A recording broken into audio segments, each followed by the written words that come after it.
Thank you. You're welcome.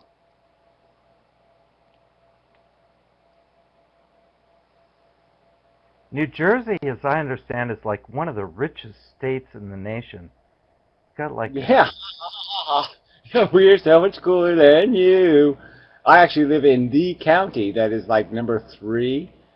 I actually live in the town that was declared the greatest town to live in New Jersey this year. fucker. Well done, Gary. You Can should I be can very I pleased with can I yourself. move in with you and like inhabit one of your bedrooms? I swear I'll be a low profile. Yeah, that's pretty funny.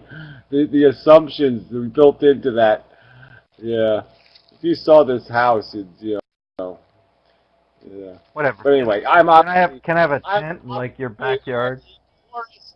I'm obviously the poorest citizen in the greatest town to live in New Jersey. Okay, but I'm actually the poorest citizen.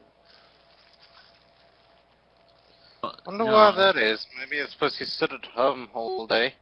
It doesn't matter YouTube why it is. videos. It just is. Okay, you wanna sit there and speculate on how I'm such a I deserve to be the poorest person in town kind of thing. Well, go ahead and do that.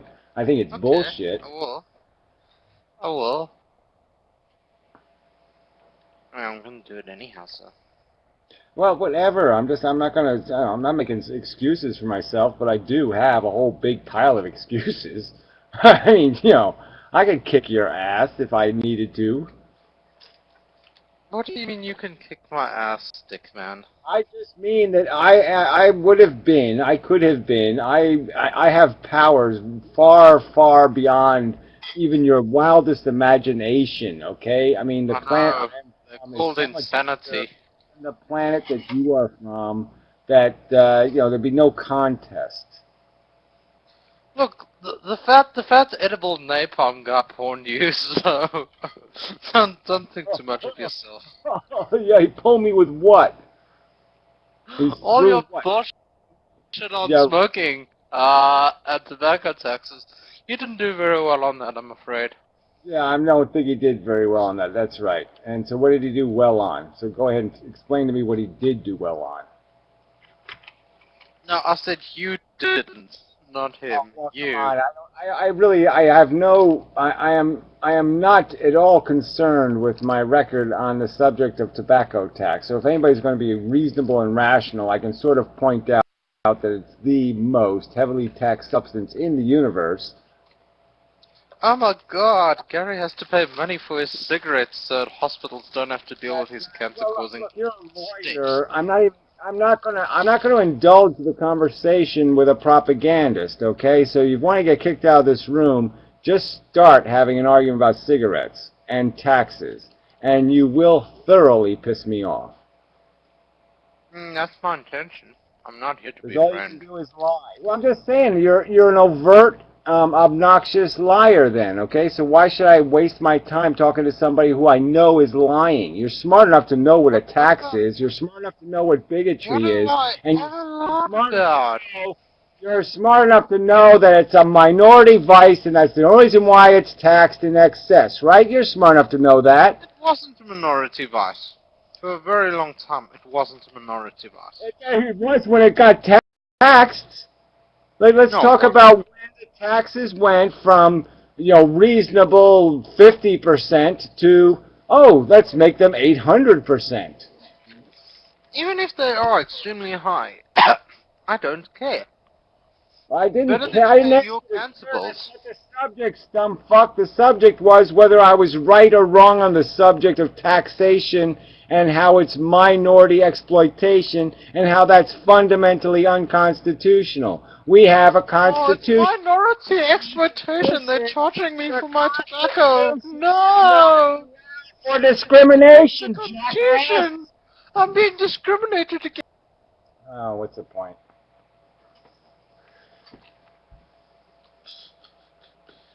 Let's just hope they don't start taxing Belgian chocolate. Yeah, I mean, just such, these people. I mean, like I say, he's smart enough to know this, so he was just trolling. But I mean, I don't just know why I don't know why you let him in here every week. Well, I don't. It's not like I invite him. I know, but if I were you, I'd kick him immediately, because he doesn't contribute anything to the conversation. He just sits here I and know, tries but to I start gotta have shit. some sort of hope that somehow he's going to do something someday. I just think that yeah, it's possible. Pigs can fly. I've seen it on TV. Yeah. I like that idea. he's gonna be, he's gonna do something someday. That's funny. Yeah, well, I mean, you know, well, whatever. I mean, I can't, I don't have any excuses for why I have sympathy for certain characters, but yeah, I sort of got used to them, and I don't know why I have, but I have gotten used to them. And my hairy legs were so attractive. Maybe that's it. Yeah, that it was too weird for me. That video is just too weird. Yeah, I was gonna ask him if he could go back to Angelina Jolie having an orgasm. That was a good one. I liked that one. Yeah, well, oh, I don't even want to think about Thank you. silly celebrities.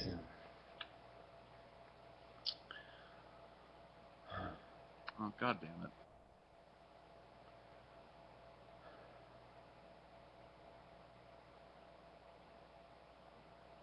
Maybe you could find a better wardrobe. You know, if he's going to bother having pink breasts, you think you could do better than wearing a shirt. But whatever. Gotta work with the props you have.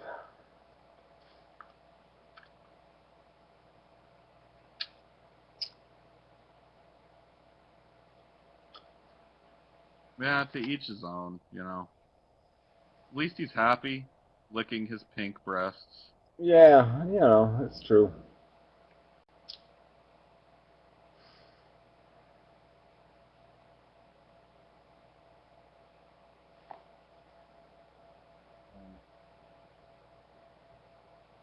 Yeah, I'm just not, you know, the man in drag thing. I have like I got a trauma like when I was a kid. Milton Berle used to be that drag thing.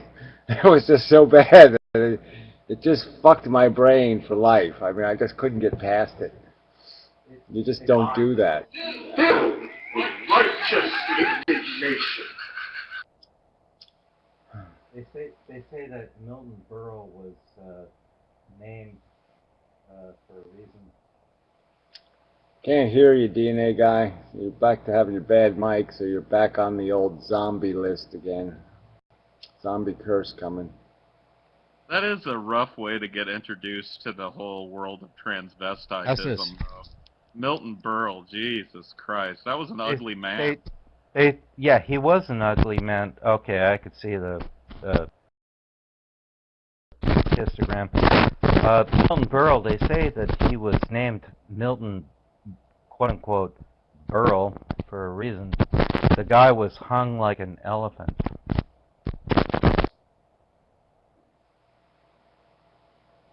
Yeah, making a video. Adding any orange You know, maybe you could dig up his big giant dick and use it to smash your microphone jack into the fucking hole! What? You can't hear anything I'm saying? I can hear what you're saying, but it's got that lousy, crappy, shitty static back on it again. Yeah, it sounds like you're banging your mic against something. We need Bandit in here. No, we don't. He had a good mic, didn't he, Gary? Sorry about that. Anyway. Any better? Yeah, right, no. No? Still no better, huh? Broken. Alright, I'll go down to fucking guitar store tomorrow and buy a fucking new microphone. Guitar store? Yeah, okay, go ahead. Yo, I'll go down to the elephant shoe store and buy a microwave oven. Yeah. Alright, what else will I do? Well, it's either that or Radio Shack. I'd rather patronize my local guitar store. local guitar store. It's not even like it's the international guitar store. It's the local guitar store. It's all the local guitars. It's called fucking banana. Fucking I don't know. I mean, Banana fucking I don't know. Like, what are you gonna do? You're gonna walk in there and go, man, my all mic right, fucking you motherfuckers. sucks, bro." I'll look it up on the internet and prove to you it's a real fucking store. Fuck you guys. Well, actually, you could probably get one sent from China, right? I had to get like a Bluetooth doggle-y thing, you know, because somebody got. No, fuck you guys. You don't believe. Fuck you. And it's just hilarious because I go on eBay to go buy one of these things, and yeah, I can get it from China for $1.02, right? So the fucker in China is going to send me this thing for $1.02, right? I mean, how does this make? You know, the world is completely broken when some fucker can write even my name on the fucking package for $1.02. Right? He's actually going to send something in the package all the way from fucking China. He's going to put it on an airplane and go all this for $1.02. And I can't send a letter. I can't send a fucking letter. You know. Yeah, I don't think the guy at the banana what the fuck ever store is gonna help you because it sounds like you're talking on a banana, like you just plugged a banana into your computer, like a rotten banana. Sounds like he's just got a bad jack, to tell you the truth. It sounds like you just need to clean the jack off, but whatever. Clean the jack off? That doesn't sound right. yeah, that doesn't sound right at all. That might be the problem. There might be spooge in his mic. Yeah. Maybe it was TJ's banana. Oh, that's just, yeah, TJ. He hasn't done any, whatever. I guess he doesn't have to anymore since he just got a big new pile of money from the suckers. So, yeah, he doesn't have to do TJ Does Life videos anymore. When did he get a new pile of money? I haven't watched him in a while. Yeah, him and Thunderfoot both did this thing called, what the hell is it called? Somebody must know the name of it. Oh, Patreon? Yeah, so they both got a big, huge, giant pile of money. Like $2,000 a video or something. $2,000 a video. I mean, $2,000 a video. I mean, it's hilarious. Oh man, that's a life.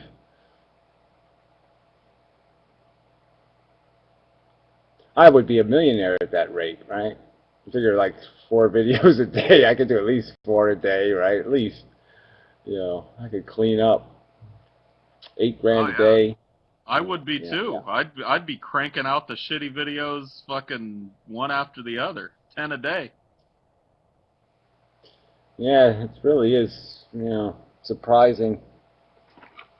I mean, whatever. I mean, this whole whatever it is. I mean, obviously I have lost a lot of my charm on the internet. I guess all this, negative talk about life has pissed people off, but yeah, it just amazes me. His Thunderfoot videos are just horrible. I mean, TJ's videos, I mean, you can hate TJ, but he is a little bit more witty and articulate than, I mean, Thunderfoot's, his videos are hard to watch. Just surprises me that people would pay that kind of money.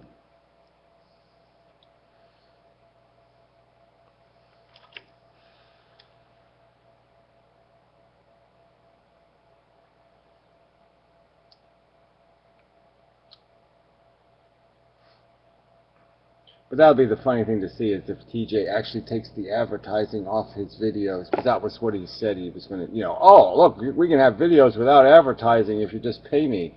Yeah, so we'll see if the ads come off.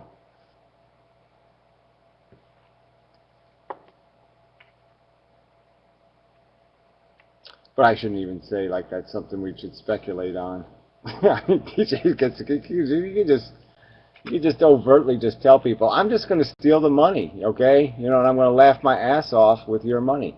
And people would still pay him. Just can do no wrong.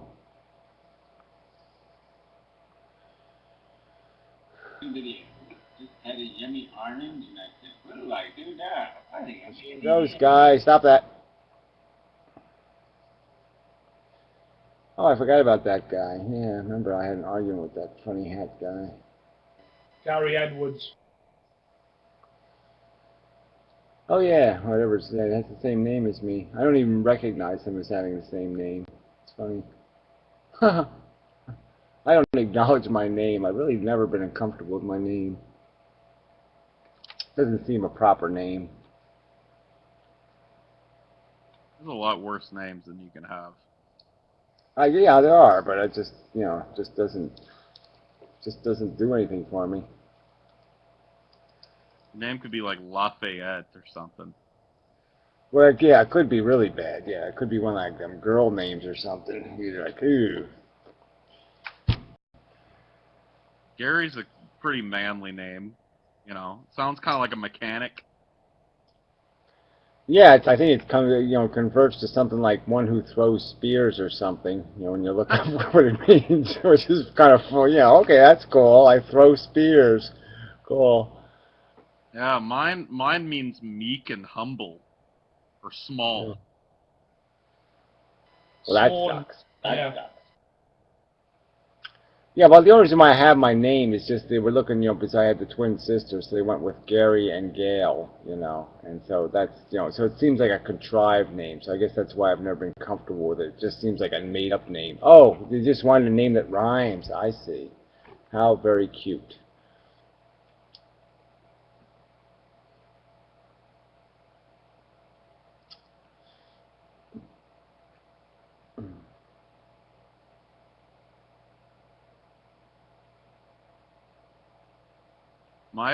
My roommate named his son Atticus. That's kind of a weird name, right? That's, that's one of those borderline kind of things, like, okay, it's sort of interesting, but, yeah, that's like, I don't know. It's cool that it's the Mockingbird movie, but other than that, what do you do with an Atticus? I mean, that's just, that's too fucked up.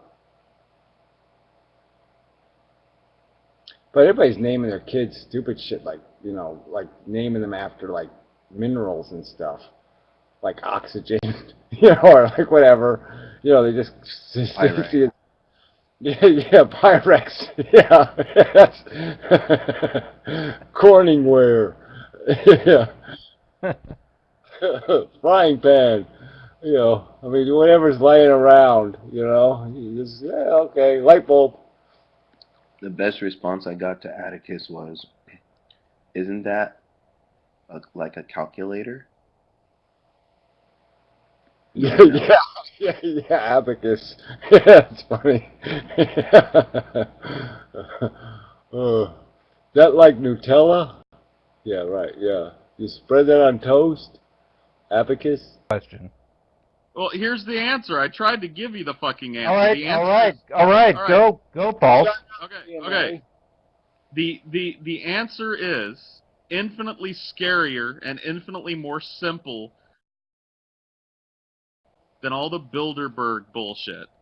It's a monkey fucking a coconut. Nobody knows what's going on. Nobody cares. That's a fucking flowery metaphor. That's not an answer. Give an answer. No, it isn't. It isn't. A really monkey is the fucking answer. a coconut is not an answer. Pauls. Nobody's driving the bus. Nobody's driving the bus. Everybody's out for themselves. They're all fucking one another. They're all fucking us.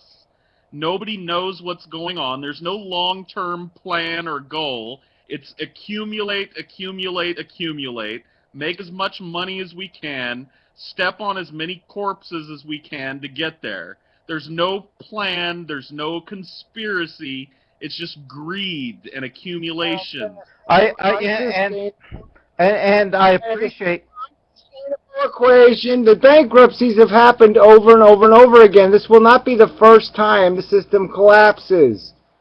But it's been going on for thousands of years. Okay, and it's because people keep falling into the same trap because of greed. Okay, it's just a simple human. Right? But that still is not an answer. That's still talking about how the elite are stepping over the fucking, mud people. That's not a fucking answer to the question. They're own people, okay? The slaves, everything. Oh, it's always not. It's not just the elite who sell out. Everyone sells out. All right, for, but let me just say that that was an unsatisfactory answer. It did not answer my question. It did not satisfy me as to. Reptilians, then. The reptilians did it. How's that? Does that make you happier? The No, reptilians. no. I mean, Gary, come on. I'm trying to be serious here for a fucking minute. You're not being serious. You're sitting there demanding some explanation that it doesn't I have. am. I mean, Paul said he knew what the fucking answer was, and that was an unsatisfactory answer. Look, Oh, just an because engineered system always fails the same way. It's wrong for Paul to say if you don't make a boat by some kind of standards, it will sink. So Paul's wrong to say the obvious answer is it sank because it wasn't made to be a boat. All right. Well, maybe I should give him a second chance at it. No, well, I don't need a second chance at it. Here's the deal. Like, an answer is not unsatisfactory because you don't like it. Like, that doesn't make an answer unsatisfactory. Well, okay. What was the... If you could recapitulate and humor me and... This is the answer, okay? You're saying that, there's a thing here that's broken. Okay, the argument being made is there's nothing building it. Of course it's broken. All right, if I take Tinker Toys and I just throw them on the floor, all right, they will not be a windmill. All right, they're just going to be stupid sticks. Right. And that's the answer, okay? The answer is if you don't organize, if you don't apply any engineering to a system, the system will suck. All right? If you make a watch and you have no plan on how to make a watch, you won't have a watch. So guess what? Living, all right, as civilized humans requires the application of civilization. Okay? So that's the answer. The answer is we are uncivilized because we are uncivilized. We haven't been civilized. Well, I mean that's actually closer to my point of view than I think Paul's point of view.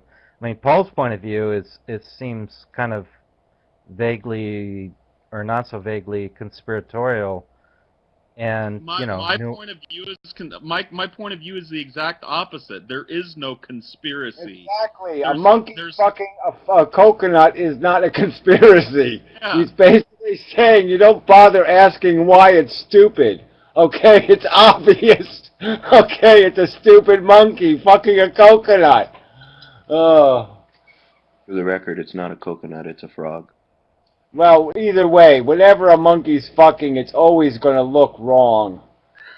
All right. Well. Anyway, Paul, I'm sorry to misconstrue your position and misrepresent you in ways that were unfair. But you don't have to apologize to me. It's okay. It's just it's one of those things that people spend so much time and energy talking about, the conspiracy and the Rothschilds and the Bilderberg Group, and it's none of that matters. There's no plan. There's no fucking plan to subjugate humanity to anybody's will. It's opportunism. Rank opportunism, and that's it.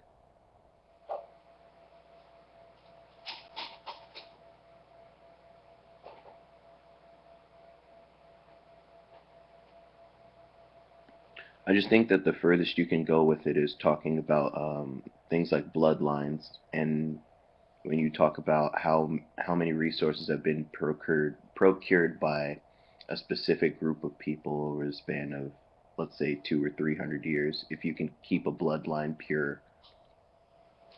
That's really what I feel like people are speculating on when they talk about their Bilderbergs and the Rothschilds and all that stuff. We're talking about dynasties.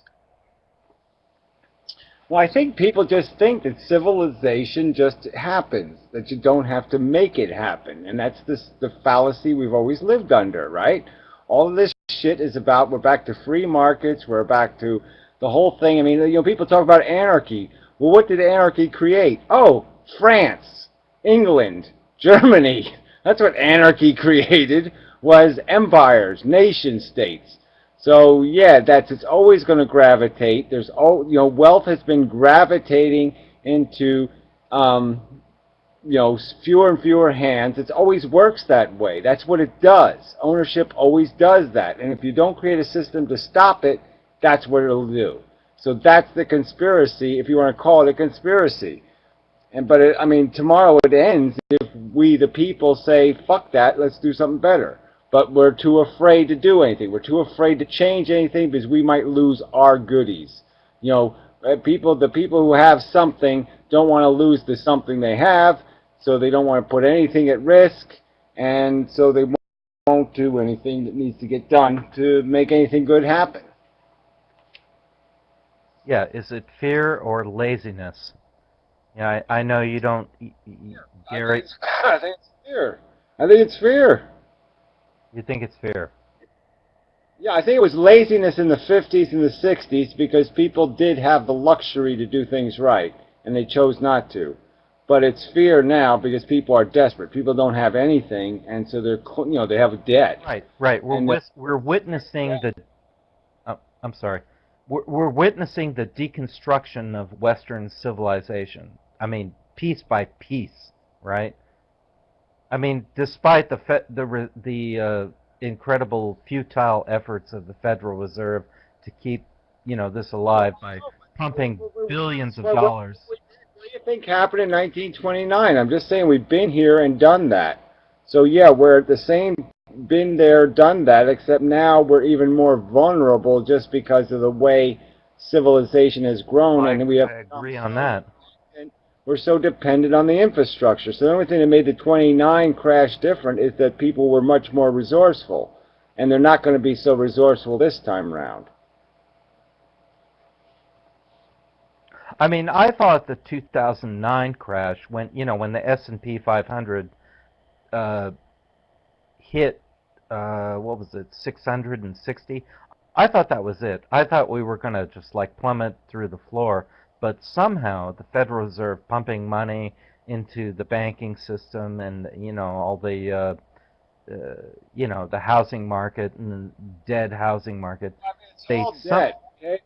The only thing in the stock market, all this value in the stock market is all debt money. So because in the stocks, none of the stocks are worth anything anyway, right? So it's all a Ponzi scheme anyway. So yeah, whenever you create debt, it automatically goes into the stock market. So as soon as the government stops borrowing money, it's when the stock market goes down. So that's the doom here, is that the funny part is these Republicans, these rich people everybody thinks are in control, aren't even smart enough to know they'll blow up their own golden, whatever it is, turkey, when they when they cut government spending or they stop deficit spending, the stock market has to go down. It has no choice but to go down because it's all made out of that borrowed money. So I mean, the $2 trillion a year the government was borrowing is the whole reason why the stock market went up. Debt makes the markets go up. Paying the bills doesn't. Yeah, we're in agreement on that one.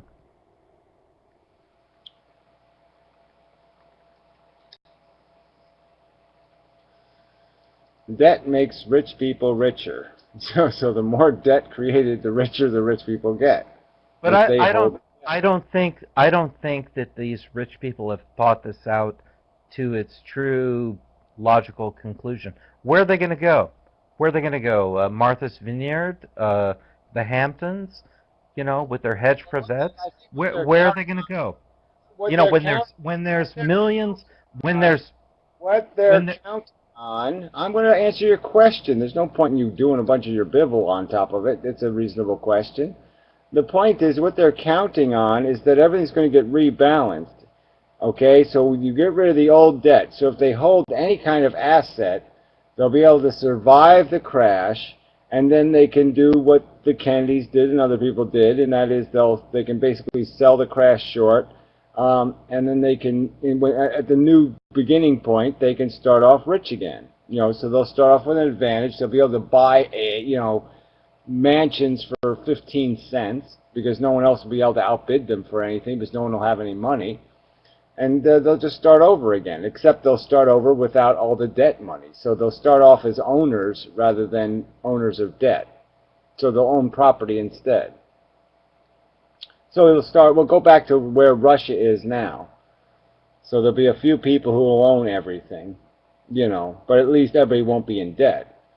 But that'll be the only difference. And then we'll just go back to renting our lives from the rich again and slowly accrue all the debt all over again. Yeah, so basically it's 1929 all over again. I mean, it's a massive transfer of wealth from the poor and the middle class to the rich. And that's only now it's like that times 10.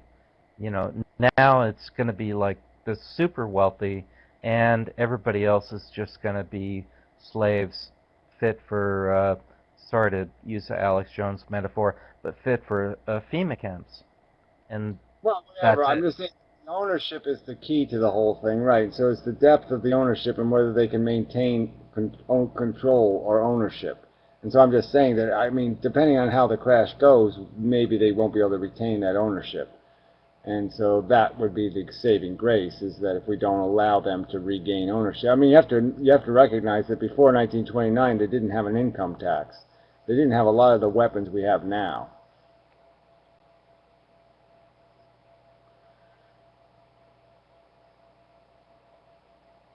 I'll take advantage of this lull in conversation to say goodnight to everybody. Thank you guys for the talk and the company. I appreciate it. Yeah, it was good to see you, Paul. I missed you and such. I mean, I felt a little bit slighted because, yeah, you were doing your little Google thing, so you didn't come here anymore, but you're all tired out and worn out on your Fridays and blah, blah, blah. But, you know, I understood, so it's okay. So I just had to get on the TinyChat boat. You know, I'm lazy, so I had to sign up for an account, and you know how that goes.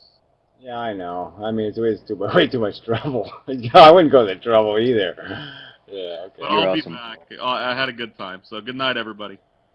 Yeah. Thanks. Good seeing you and such. So forth and whatnot. It's kind of nostalgic. Like the good old days, when the celebrities would come in volume.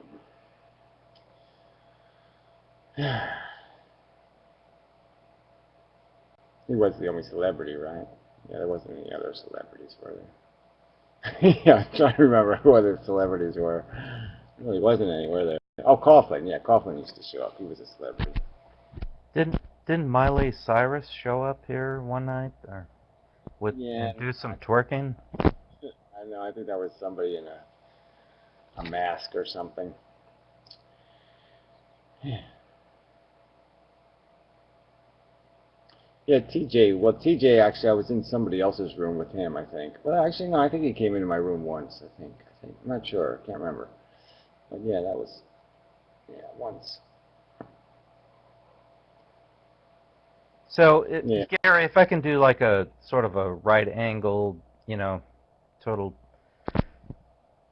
directional shift into a new domain, I'd really like to see you do something in the graceful exit domain, because you haven't done that in a while now, and I've watched quite a few of your videos, and I don't think you've done that in quite a while, and I don't know, maybe you feel like, well, everything I needed to be said has been said, and well, whatever. If you feel that way, fine. It's one of those third-party kind of subjects for me. It's one of those subjects where it's just so frickin'. This is something that should have been done a long time ago, and the fact that we still have to fight it, it's just so. Part of me is just so frustrated by that. Well, so It goes back to the whole Kevorkian thing. I mean, you know, the Kevorkian thing was just such a glaring, you know, signal that people they're just not ready to be humans here. They're just not ready to be decent. no, and And it's sad. I think you did a good job of articulating that, but I think the part that's missing is the part that people don't get is that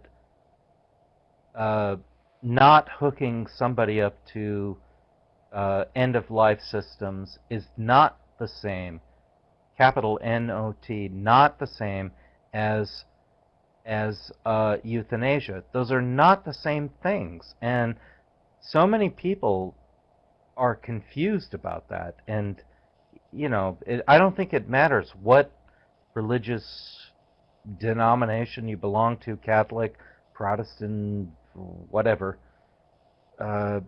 atheist. Those are not the same. Simply a Buddhist. Uh, Simply refusing end-of-life care, that is not the same as euthanasia. And I see so many people get confused over that.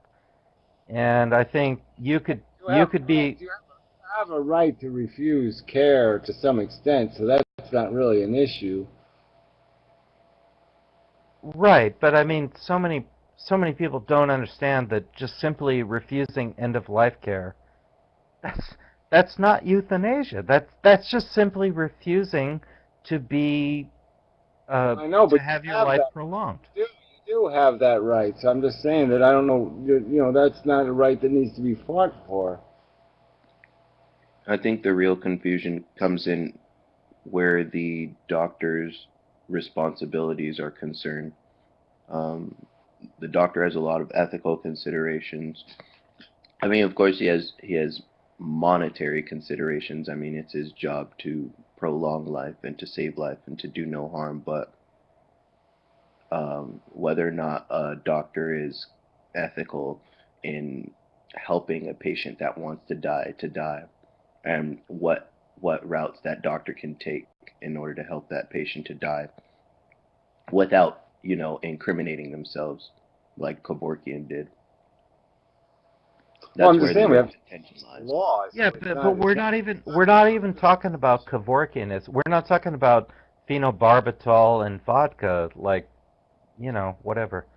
Yeah, that is what we're talking Heaven's about. Gate. We're What you're simply dying. talking about not plugging somebody into I understand, but you're a saying machine. that, but you have that control now. I'm just saying that doesn't a right you need to fight for. To tell you the truth, if you have a living will, if you write your own living will, you are pretty much going to be saved or spared that indignity. Okay, so maybe that's where it needs to start. Maybe it needs to start with the living will. Well, I'm just saying you can write your own living will. You don't even need a legal one. But I'm just saying that that's not an issue. Is the Yeah, idea to but refuse care I mean, has been do I even need to bring this up? I'm talking about the whole Terry Schiavo case, right, and it's an old case, isn't it? Yes, it is. It's an old case, and Terry Schiavo actually, like I said, all she needed to have was a signed statement from her saying what she intended or what she wished for herself, and that probably would have been respected. But it was the fact that it was a little bit ambiguous that was the only problem. And so you had competing interests in her own family, and so it was her own family that fucked this thing up. So I mean, you can't play both sides here and say that those are already complex legal issues. The point is that it's a person's individual rights, their life has their right to invest their life in their own judgment. And that's what has to be respected. So I'm just saying whether you want to die is what has to be respected, not how you die. I shouldn't have to wait for nature to make me terminally ill before I have a respectable right to die. Are you discussing, sorry to interject, are you discussing assisted suicide? Is that what's going Yeah, on? well, that's where I'm saying it goes. well, Yeah. no, that's not what I'm talking about. Well, then you're not talking about a graceful exit. Because in my opinion, there's no point in gracefully exiting after you're already dead.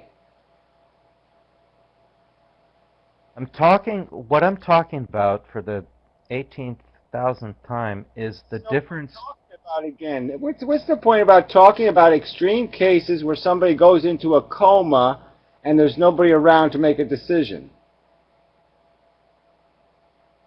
And again, I'm saying that legally what's already been demonstrated is that if you write down on a piece of paper somewhere a living will, just state in one paragraph that you don't want to be hooked up to machines, that will be respected. Right, and I'm saying that there is nothing in religious literature, Christian, Judaism, Buddhism, whatever, that contradicts that. That is not that is not the same as euthanasia. That's Well, I'm what not I'm gonna saying. argue. I don't care. I Wait, mean, can I'm I not ask you really something? worried about Don't, fighting do not life. God, or is that how? We already have the right, okay, not we already have, you already have the right to ensure that you are not exposed to medical care you don't wish to receive. So you can already protect yourself against it by creating a living will and informing members of your family that this is what you want. So as long as that's done, you're going to be protected from being plugged into any goddamn machines. Well, I just want to say, but at what point, what if you're, when can you say that someone, by doing that, is being negligent to other responsibilities that they're just trying to escape from, such as a family or children or... Doesn't matter. Who the hell are you to say what their responsibilities are? It's their life. It's not your life. You don't have a right to tell them what they should do or shouldn't do. It's none of your business, that's for sure. Well, when it's affecting others or other parts Well, of how's it society, affecting others? What? You don't own people, do you? Are they your slaves? They're slaves to you? They have to live for you or something? What? Do they owe you money or something? What's your argument? Why do you have a right to tell them they should live? because of situations that they've created that they need to take responsibility for. I don't even know. I couldn't hear you, but feedback. I said because of situations or issues that they've created that they need to take responsibility for. I mean, I guess they don't have to, and everyone's condemned to free will and blah blah blah blah blah. Well, I'm just saying if But they have kids, they have responsibilities to make the argument if they have kids. But I'm just saying you can't make the argument if they're just and they own their own life, then they don't have any obligation. well, I'm not talking about if they're just on their own. I feel like if you're in charge or responsible for another person's well-being and they're incapable of handling themselves, then at what point can you just like check out? But I don't want to say check out because that makes it seem very like superficial. You know what I mean? No. Well, I'm just saying I don't think anybody's obligated to anybody else unless there's some sort of, like I said, unless they made a contract of some kind. So yeah, you got to meet your contracts. But I mean, if I haven't contracted myself into serving somebody else, then yeah, when I want to go, I'll go. It's nobody else's business but mine. And at what age do you think that assisted suicide should be legal? Because then any emotional, like, 12-year-old could say, oh, I want to die. I mean, how... I mean, I would make the simple argument that as soon as you have some doubt about whether you want to live or not, you probably are done, okay? You've already demonstrated that you're not getting it. The game doesn't make sense to you. So if you're capable of not thinking you know what the hell you're doing or you don't like being here, then yeah, I don't, why should I assume uh, a right or wrong answer? The point is who should decide? I say ultimately the person's life is their life. If they don't see value in it, who are you to tell them it has value? You're nobody. You don't know. You don't know what's in their best interest. So you might as well let them decide. But I mean, like I said, the very fact that they have some doubt should indicate that it's not certain that it's worthwhile that they keep living. Well, you're looking at it at a very individual, like, very libertarian views of individual rights. But then you could argue that for everything, that each person always knows what's best for them. But what if the person in question doesn't have enough knowledge to know that their choices are going to be the right choices? Prove they're incompetent before you claim they're incompetent. Okay, I'm just saying, if you're going to sit there and tell somebody you're going to take control of their life, well, then demonstrate that they're wrong. So if you can prove that they don't know... You're arguing that anyone at any age could be competent to make a decision like that. That's better than letting somebody else tell them what is the truth. I don't want some religious nut telling me what the truth is. All right? I don't have any obligation to respect their insane, stupid notions of what reality is. So yeah, I'd rather have the rights than to give the rights to somebody else. It's mine first. You see, I feel like you're right, and you have good points. But I mean, because you said I feel like you still have to respect others' opinions. You don't have to give them authority over you, but I feel like they are entitled to their own, however they Their rule their lives. opinion regarding my life? Why are they entitled to an opinion regarding the worth of my life? Why? Why aren't they entitled? Because it's mine. It's not theirs. That's why they're not entitled. Well, how is Now, them judging or making opinions on you going to affect you at all unless you take it to heart? I'm I just mean, saying, it's everyone can judge your business. whatever If I they want want, to kill myself, or it's come up with their own theories, I'm or 10 whatever, and or 25 years old. What gives you the right to claim you know best?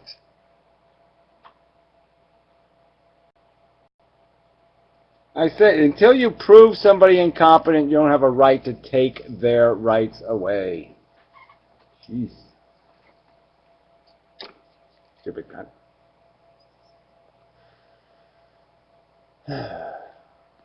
Yeah, I think what she was getting at though was this idea that in taking your own life or opting out or however you want to put it, um, the impact that it would have on the people around you.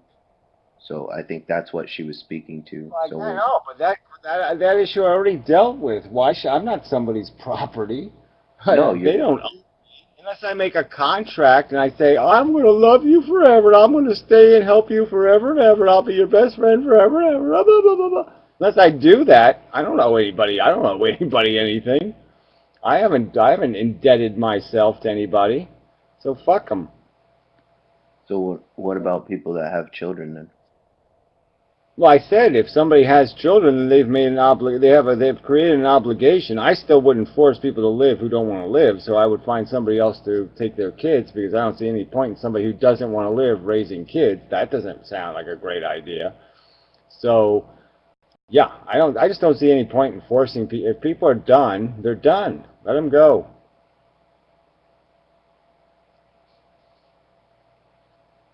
Point taken.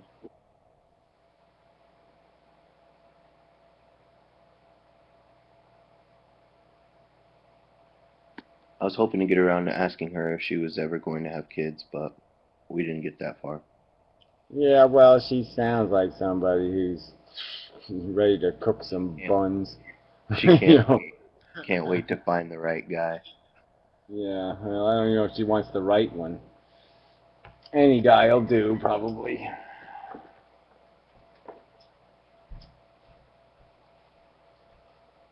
You're a doctor?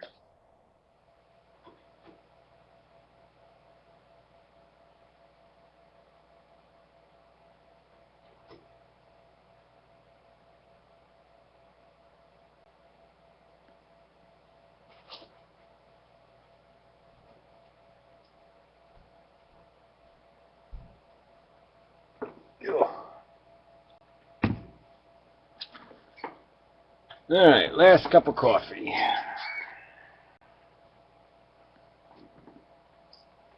Oh.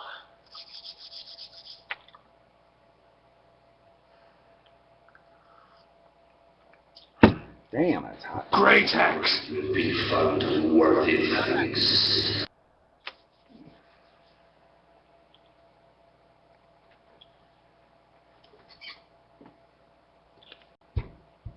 So anyway, where were you, wayward guy? What's the story? How come you were so late? My family's over for Christmas. Oh, yeah, lame excuse. You don't like your family anyway. It's a bullshit excuse. Well, okay, to be fair, I don't like one member of my family, and she actually came and was here for 2 days, and on the second day she already started a big shitstorm, and I think she ended up leaving with her car and leaving my dad and my sister, like, alone in Arizona without a car. Yeah. Holidays are always nightmares. Well, they're not really. I had a very. Not that. It's They are in my family and most families.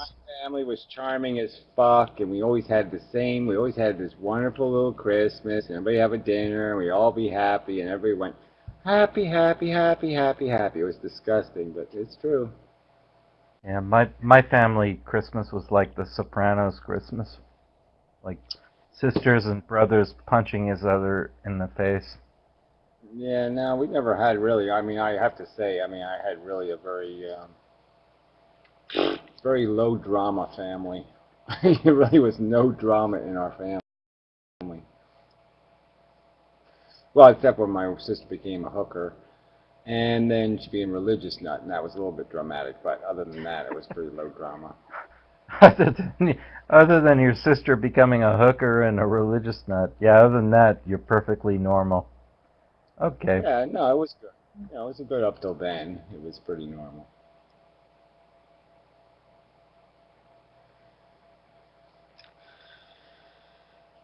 Yeah, it really was a bizarre transition.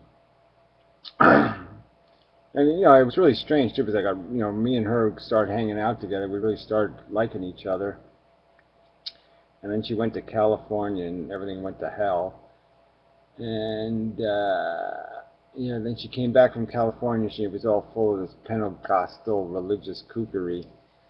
And I kept trying to understand what she was talking about, but just wasn't working. Yeah, this idea of being saved, so profound for some people, for a lot of people. Well, it really does. I mean, it really does fuck with your mind. You know, I mean, any kind of religious conversion. It doesn't matter whether it's Christian or Buddhist or Hinduism. I mean, Yeah, around. you know, she Yeah, go ahead. she wasn't stupid, and I just kept trying to figure out, like, why are you falling for this shit? You know, I mean, I went to her Pentecostal church a couple of times, and I was like, come on, what is this crap? I mean, why are you falling for this shit? You know, and just give me these pamphlets, and I'm like, come on, man, dinosaurs are real, okay? It's not a myth. You know, I mean, it was just, it was so bad. It affects certain brain centers. I mean, I know I fell for a lot of this shit in my life, and you know, I think, you know, one of the things that I want to do is I want to found like an anti-church church where I can like help people who've fallen into this crap, you know, help cure them.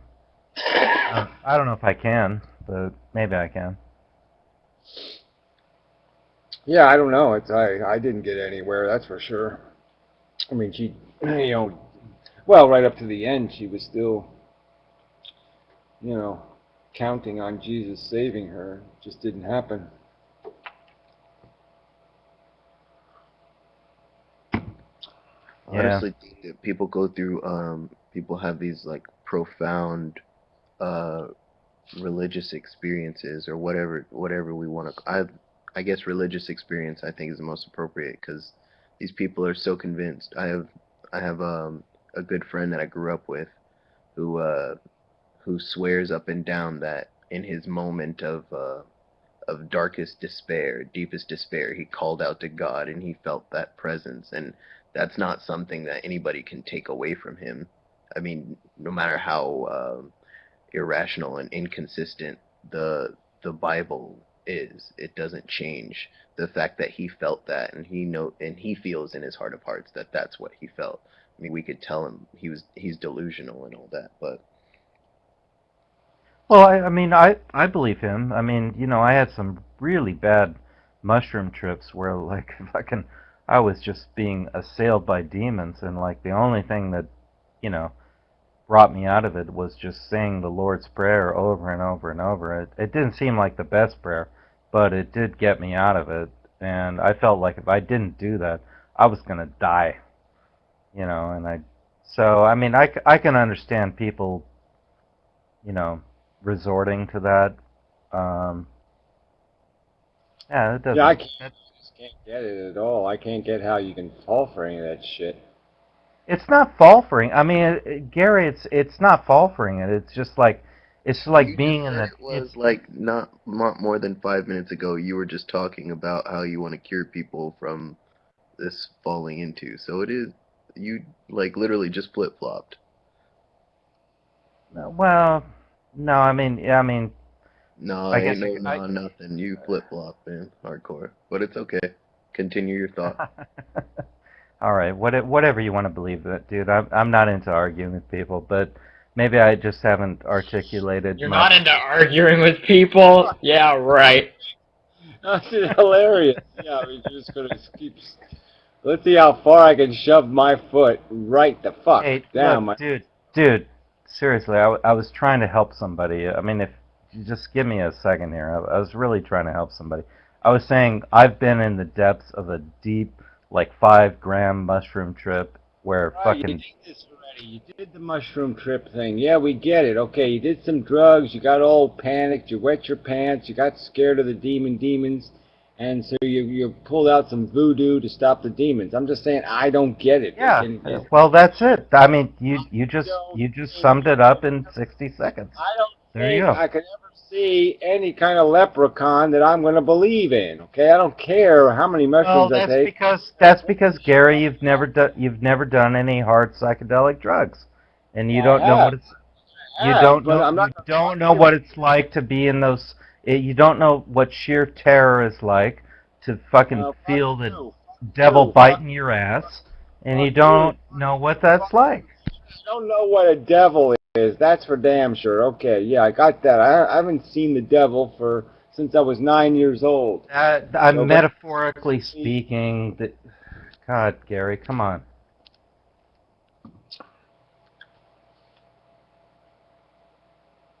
I'm saying you're in a bad space, and you're trying to get out of the bad space. You don't know why you're in a bad space. You don't know. You can't put the two and two together and say I'm in a bad space because I took a hallucinogenic.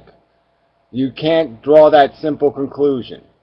Well, not when you're in the midst of that experience. No, you can't. You can't think logically. No.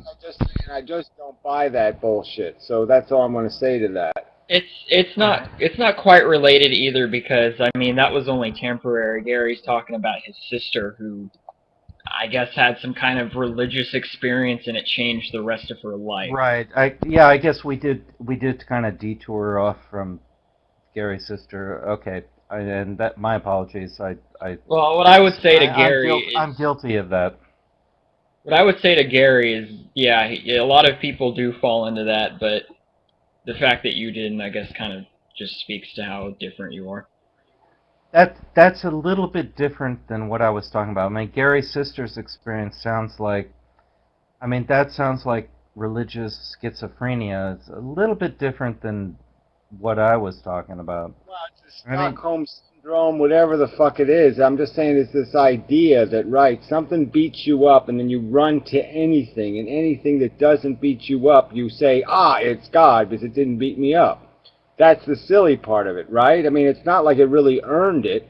It's just that it took her, she was in hell, and then she, fell out of hell, and any arm she fell into this is the good guy because it didn't beat me up, it didn't rape me. She was seeking peace and solace. She was seeking sanctuary from her torment. Anything but the bad. It's all the point is. The point is she wasn't running to something good. She was running from something bad, and anything that wasn't bad. We agree on that.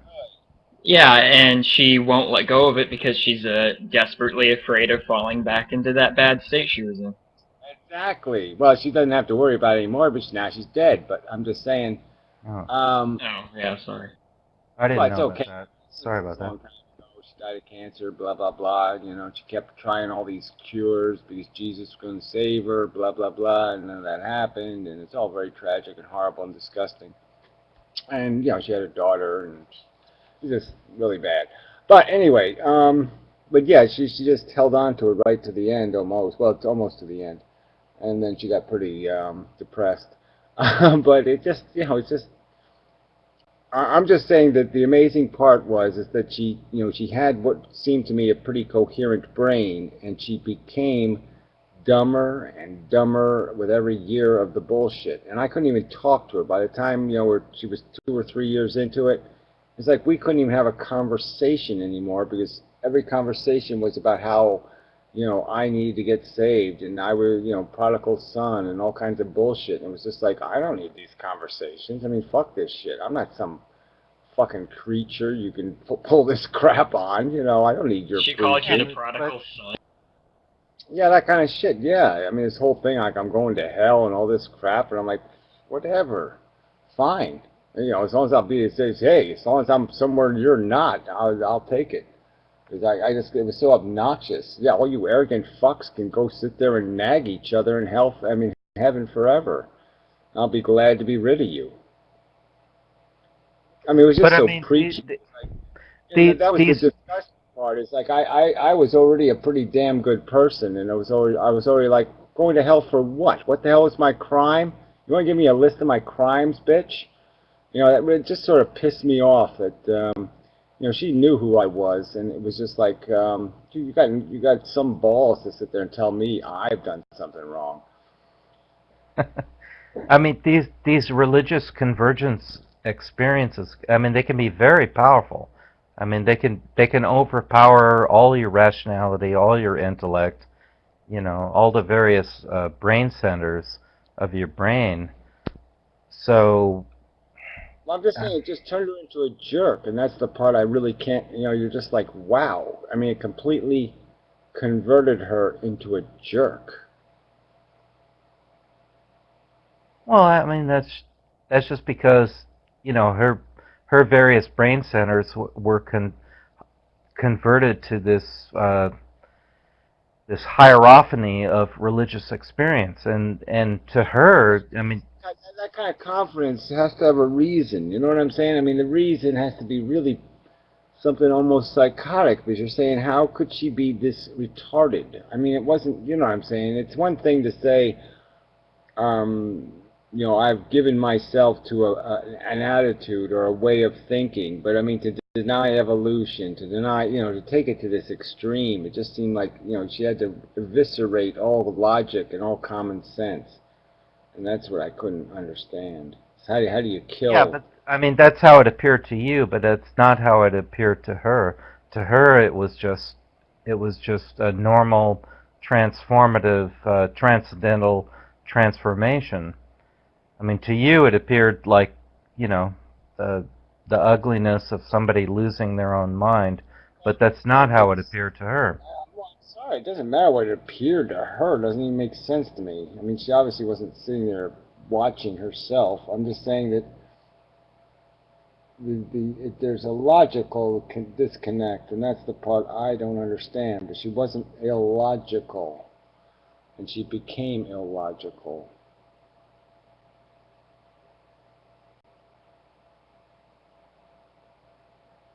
Yeah, I mean, I've tried more than several times. I mean, at least half a dozen times to try to describe what this might be like, and I'm not recommending.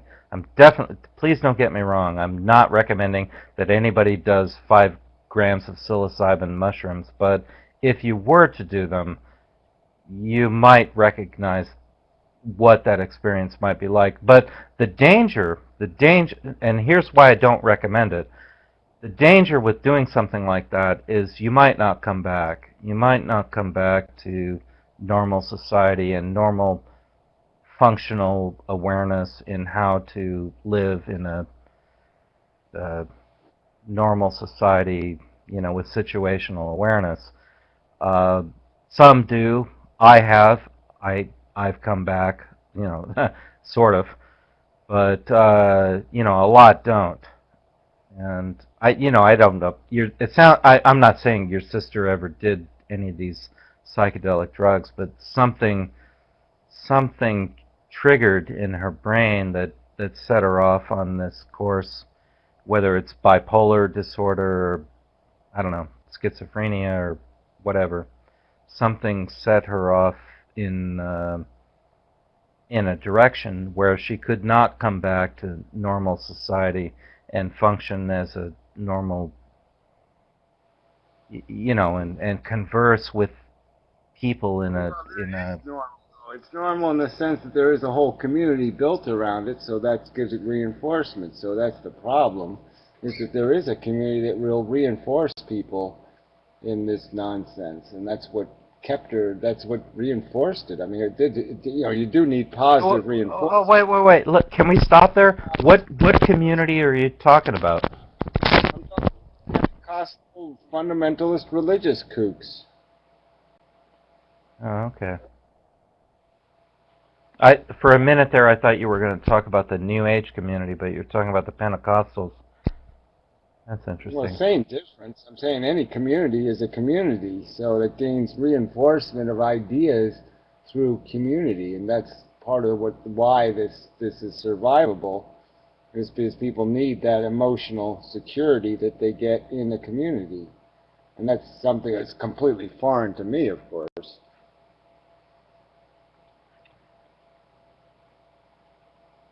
Yeah, Pentecostalism, I mean, I think, if I'm not wrong, that emerged around 1910, 1911 in America. It was a religious movement that, where they were talking about speaking in tongues. Basically, it dates back to the book of Acts. I don't know if you've ever read the book of Acts, Gary, but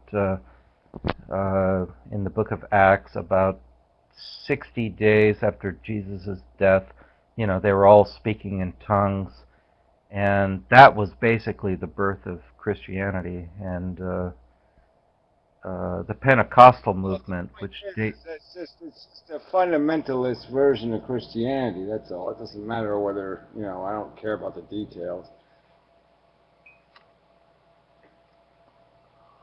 yeah, I mean, I don't give a lot of credulity to a lot of the Pentecostal movements, but anyway, that's where it stems from. That whole idea of I'm Well, I'm just saying they're assuming. big on this literal truth of the Bible thing, the heaven hell thing. It's all the draconian, the darkest parts of Christianity.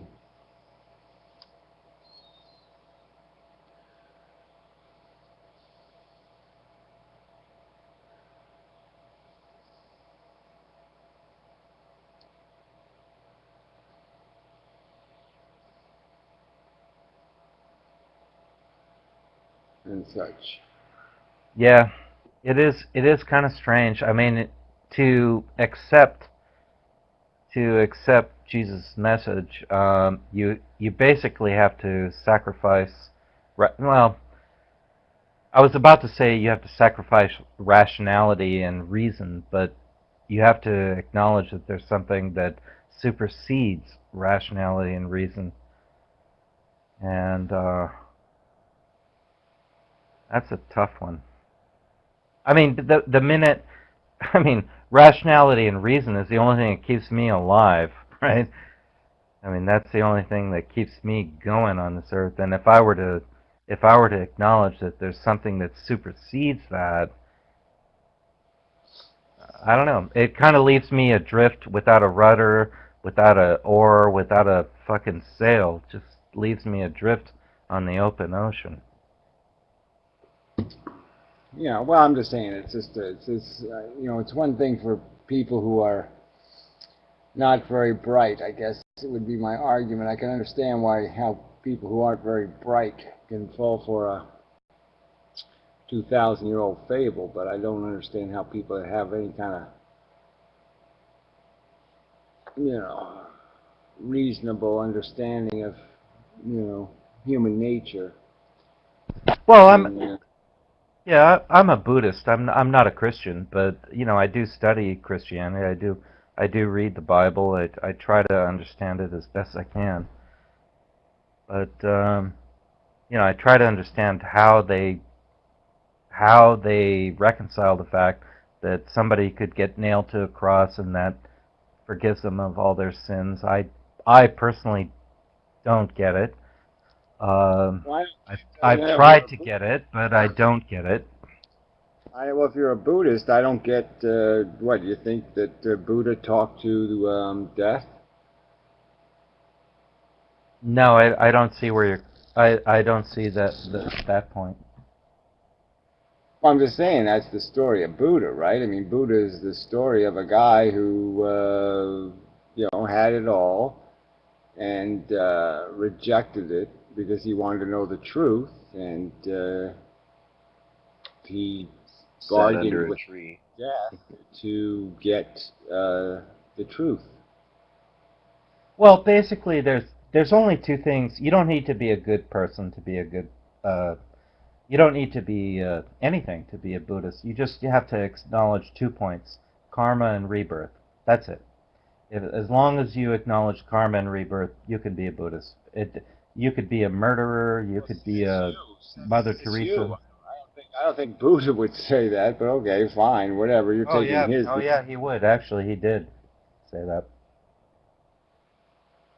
Well, you're gonna have to show me where he said that. Okay, I think you have to do No, it's better. it's in the Pali Suttas, actually. But I mean, I don't know. I don't know. We want to focus the discussion on that, but Well, I'm just saying you brought it up as if there's some grand distinction between one wacky story and another wacky story. I'm just saying that Buddha's got plenty of wacky tied to him. So you think he that does. you're going That's you. You haven't even. You haven't. Yeah, he does. You don't think it's a little bit That's just the wacky? beginning. That's just the beginning of wackiness. You haven't heard the. It gets way wackier than that.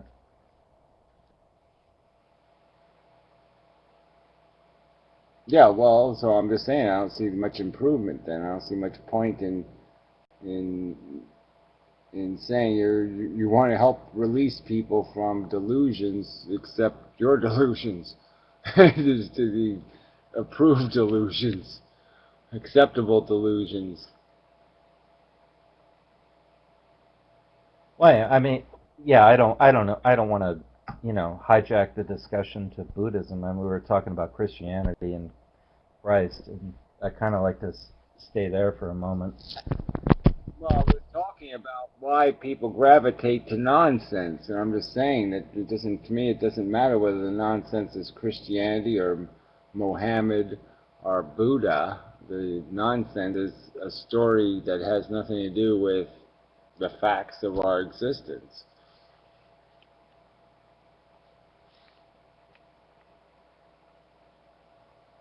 Yeah, but I mean, since it's the spirit of the season and all that, Christ was supposedly nailed to the cross for our sins.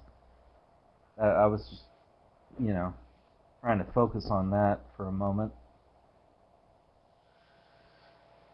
Yeah, well, there's very little evidence of any of that anyway. But I don't, like I said, that's just one story.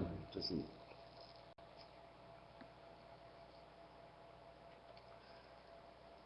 doesn't even matter. Like I said, I mean, even Christianity, you can't even define this silly religion. None of the Christians agree on what it is to be a Christian. Well, okay, let's go there. Let's focus on that. So Christ said, if you follow me, you will follow my commandments, and he had a whole raft of them. Now, one of them that I mean, not one of them, but a number of them, I find rather difficult to follow. Okay, so for instance, if your enemy smite you on your left cheek, turn to him your right cheek and let him smite you also. I have a problem with that. Because if somebody fucking smites me on my left cheek, I'm going to clock that guy. I'm going to lay him out. Well, you're a Buddhist, so you believe in karma, and yet you think there's some point in you getting into a smite fight. Well, I'm sort of a Zen Buddhist, but yeah, but yes, that makes a distinction. Oh, I see. yeah, escape clause. So one thing a minute ago, Buddhism was, as you defined it, this is what Buddha said, these are the things you believe in. You're right. You're But qualifying it. But I mean, okay, so Christ says, somebody smite you on your left cheek, turn to him your right cheek. I have a real hard problem with that. The principle is, it's just like to do unto others as you have others do unto you. The principle is that you're not going to solve violence with violence. So if your reaction is nothing, then all of the actions will die out eventually. If nobody initiates by retribution, then there won't need to be another retribution. Okay? It's putting the sword away. Well, I get it.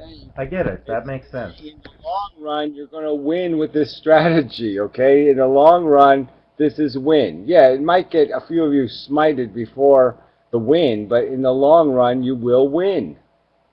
All right. Okay. So you get it. So here's another one. If somebody comes up to you and says, you know, I'm cold, give me your cloak, give me your coat, give him your coat and give him your cloak also. So like now you're naked, right? Now this guy's got your coat, he's got your cloak, and now you're fucking naked. That one, I mean, obviously if you're a rich man, you get somebody to, you know, pull another cloak from the cloakroom and no problem. But I assume he was talking about a poor man who has nothing, and you give him your coat and your cloak also. Now you're naked. Now this guy's got your cloak and your coat, and you're naked and freezing to death. I don't think the argument is written to imply that you should become worse off than the person you're giving the stuff to. So I guess there's a certain, it's a metaphor, and I guess the point is that you, if you have it, you give it. If you don't, you don't. But I'm just saying, I don't know, there's you know, obviously you don't give somebody, you know, if there's only so much food and you'll die without the food, or it's the last cup of water. I don't know if the religion obliges you to give away the last cup of water, but I'm not sure. Like I said, I'm just saying the point is that Jesus was sort of all or nothing. You just kind of invest all the way in this idea, and it's, you know, the word is the magic, you know, the idea is the magic. And if everybody has that attitude, then nobody will ask for more than the other person can give.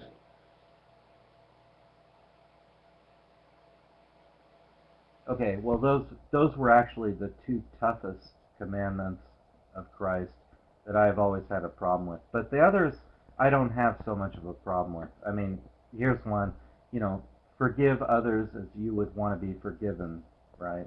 Like he talks about the whore in the book of John, and you know, they want to stone her to death. They say, Lord, this woman has committed adultery, she's a whore, and by the commandments of Moses, we've got to stone her to death. What do you say?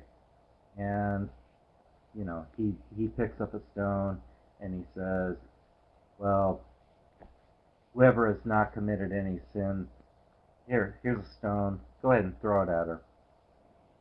And you know, gradually, one by one, they all fall away. And eventually there's no more accusers, and he says, where are your accusers? And she says, there are none, my Lord. He says, neither do I accuse you. You know, you can just go back to the simpler line, which is, you know, vengeance is mine, saith the Lord. So again, it's this justice idea and all that kind of crap is not our job. Our job is to, you're basically, it's a karma statement. It's basically saying, look, your job is to worry about you, not somebody else. Silly, I guess conceptually silly is sort of an insult of some kind, but it doesn't really matter. And such. So, another week. Yeah. Time to flush another week down the old tube. And see what comes this time. Another week of fun for no one. Hey, maybe 2014 will be the end of the world, huh? The apocalypse. Ah, 2014. I forgot about that. We do have a new number. Yeah, I was kind of getting used to it. I like the 13 thing. That was kind of cool. But 14 is a creepy number. Really? Nothing good will happen. Why is 14 creepy? I've never heard anybody say that. Well, I mean, it's just creepy. 14. It's kind of a creepy number, right? Really? Yeah, I never heard. Well, I mean, even in my life, I mean, you know, my 13th year I thought was kind of a cool year, but my 14th year kind of sucks. And then 15 was okay. But 14 is just creepy. right? 14 is just kind of a creepy year, isn't it? No, I wasn't 14 is trying to bait you or No, draw I'm you not in. saying it's just one of those numbers that I just don't got any use for 14. 14 is like a totally not cool number, right? It's totally not related to anything good. I bet the 14th president sucked. I have to go look it up and find out what the 14th president is, but he probably sucked. I always Right? thought it was like 13, which were evil eye numbers, or 7 or 9. Look up 1914 and see what happened in 1914, but it's probably all bad shit that happened in 1914. 14s are just Yeah, bad all over. the start of World War I. Well, there you go. That sucked. I think Right, also the start of the Bolshevik Revolution in Russia. yeah, Somewhere there you around go. There's no. Yeah, so probably all kinds of bad things happened 14 feet away. Like 14 feet away from here. It's probably some kind of scurvy bug or something. It's all kind of bad news, 14. Yeah, whatever. I don't know what it is. It's just a personal thing. I don't like even numbers, and I just don't like. I don't like 14. I don't know what it is, but yeah, it's just never been a good number for me. Just because I guess I like. multiple like of 13 2 was. primes, 2 times 7. I know, but see, 7 sucks too. I don't like 7. 7's creepy. I don't like 7. Don't trust the 7. 7 is definitely creepy. No argument there. Yeah, so double 7s is too creepy. Yeah, it's funny though. I really do have a bigotry against 14s. I'm a 14 bigot. Yeah, interesting. Yeah. Revealing some new information to us tonight. Yeah, goddamn 14s. I ought to send them all back to 14ia. Anyway. 14. Huh? Ray Tex is 14. Or his IQ is, anyway. Yeah, he's got 14 hairs on his head left, right? Great Tex. Ugh, God, I hate that guy. Conference report. See now. The Inquisition begins. Prove to me you are worthy of the honor of life, or drink deeply from the well of nothingness for all eternity. Wow, whatever. Some kind of wayward rising video or something. He was always making weird videos like that. I never made anyway. a video like that. Yeah, that's exactly like your videos. Come on. Minute. Yeah, I dress up in a skeleton costume and say creepy you're things. always doing shit like that. All the time doing that shit. Confusing the fuck out of me. Alright, anyway, I'm going. I'm leaving. I'm taking off. Yeah, I'm going to sleep and shit. Good night, Gary. Next time. Yes, and thank you and such. Hang in there, people. Try not to have any pianos fall on you. Or don't buy any wooden guitar strings. Yeah, exactly. Have a Dorito or something. Burrito.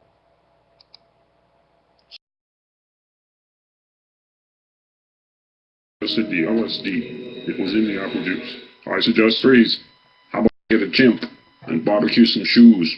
I do not understand, Jordy, see if you can radio Jesus Christ. Save them. Maybe a twisted. Maybe I'll be a blue piano for Easter. Really? Blue piano, for sure. Asshole. You ate half my fucking tomatoes and half the fucking fruit punch. Oh, this week I'm learning about piss. Man, apple juice kind of looks like peep. I'll give you some apple juice right in the white ass, yeah. You want it too? Like, what am I saying? It's a fucking apple juice. Great, we're all on acid. Suggestions. How about we listen to fucking The Walrus? Yeah, that's the shit when you're on acid. You're a real bastard. What are you gonna do? You're the one who had sex with me. Apple juice. What the fuck is that? Hey, you guys. Who painted my ass white? A pound of relish and an anchovy would kick ass. Walk me to Halifax. Watch me eat 450 fucking hard-boiled eggs. There are too many penguins eating lunch. Shit. How about we have some soup and fried eggs?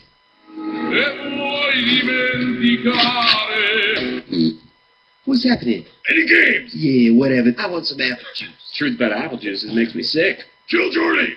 I figure we roast him alive. My mission after apple school is to win the rodeo. Yeah, so? Ninjas, hijack my mother. Shoot Steven before we go. Why don't we have some fries? But don't check me out. I'm obviously gonna fish. Abdomen and some dried fish. Happy in Paraguay, some horny fish. Are you for panda rape? You crazy woman? You shut up! How many fish heads? 5. You're crazy. It's time to poo.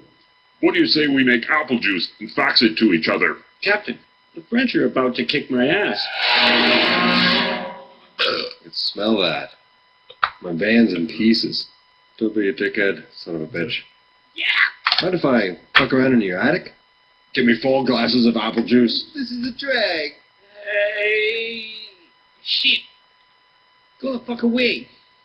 Go away. Hey!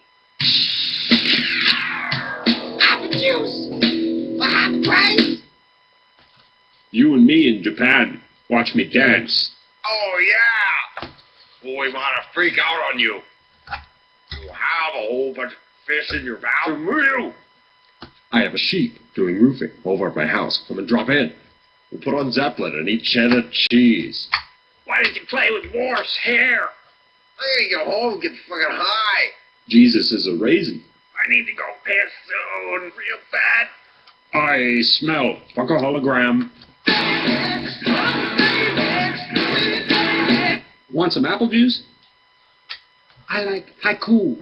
Did you water your airport, Jim? Ever scratch yourself until you have a hole in your bag? Haiku. I have a business installing styrofoam nuns. Fuck a fruit basket. Buck, Applehead. I have news about your Dodge Caravan. The IRS impounded it. Jesus. Yeah, and if you want to get it back, you're going to have to bend over for them. Yeah, welcome to the world of fascism. We ought to say, fuck the income tax. Fire some apples at the IRS building. Awesome.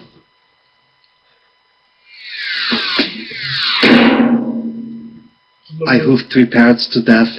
I for panda rape. When a beaver fucks me, I get cum on my shoes. Anyway, how about we rape a sheep over in Wyoming? I leave my hand out like this to attract moose. Help me! Anchovy? My shoes. Rubber dung. Hey, you son of a bitch, what are you wearing for Halloween? I'm gonna take a shit. Aqua sausages with apple and papaya cheese. It's fucking amazing. Some apple juice? Well, Acid, weed, or fresh out of fluids? Bitch? The blowjob to hold the balls. I'll have my ice extra cold, by the way. Mwah. Salad. Soup. Have you spiked the dressing? With a bowl of salad. Should be giving it to me hard, of course. Cheddar. Head cheese. What happens when a dad smells 2 more bottles of, I don't know, whatever. I rule at calculus. Calculate penis. I'm a shithead. Jesus is a potato. Potatoes are cool. Fuck, who put on your dad? Head swing. Your ass is covered with a trampoline. Whoopee. Can I lick your beard? Fish know that apple juice is sacred. Most fish know what they want. Yeah, I think you're smuggling apple juice in your cheeks. Robo bitch. I shit basketballs. Over in the bathroom. Basketballs. Let's have some music, Frank.